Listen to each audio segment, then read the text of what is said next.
લોકસભા સામાન્ય ચૂંટણી 2024 અન્વયે પાલનપુર ખાતે બનાસકાંઠા જિલ્લા ચૂંટણી અધિકારી અને કલેક્ટર શ્રી વરુણકુમાર બરવાલના અધ્યક્ષસ્થાને રાજકીય પક્ષોના પ્રતિનિધિઓ સાથે બેઠક યોજાઈ હતી।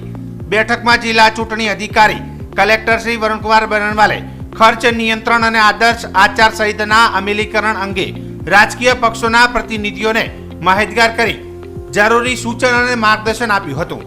જિલ્લા ચૂંટણી અધિકારીએ આદર્શ આચાર સંહિતાના અમલ અંગે પેઇડ ન્યૂઝ વિશે ઉમેદવારી પત્રો ભરતી વખતે રજૂ કરવાના સોગંદનામા અંગે ઉમેદવારી પત્ર સાથે એફિડેવિટ રજૂ કરવામાં આવે તે અંગે ઉમેદવારના ચૂંટણી ખર્ચ બેંક એકાઉન્ટ અંગે ચૂંટણીના ચોપાનિયા કે ભીતપત્રો વગેરેના છાપકામ અંગે તેમજ ઉમેદવારી પત્ર ભરવા અંગે અને ચૂંટણીલક્ષી જરૂરી પ્રચાર પ્રસાર અને પ્રક્રિયા વિશે વિસ્તૃત જાણકારી આપી હતી।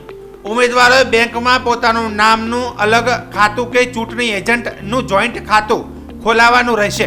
આ ખાતામાં નાણાકીય વ્યવહાર કરી શકાશે। કોઈ પણ ઉમેદવારે પોતાની ખર્ચની મર્યાદામાં ખર્ચ કરવાનો રહેશે। રાજકીય પક્ષો દ્વારા કરવામાં આવતી ચૂંટણીલક્ષી કામગીરી માટે મંજૂરી મેળવવાની રહેશે। દરેક ઉમેદવારોએ યોગ્ય ફોર્મેટમાં ખર્ચના રજીસ્ટર નિભાવી ખર્ચના હિસાબો રજૂ કરવા સહિત આદર્શ આચાર સંહિતા અને ખર્ચ અંગેની બાબતોનું વિસ્તૃત સમજ આપવામાં આવી હતી। સાથે જ ચૂંટણી સંદર્ભે જરૂરી માર્ગદર્શન અને તકેદારી રાખવાની બાબતો અંગે માન્ય પક્ષો સાથે ચર્ચા કરવામાં આવી હતી।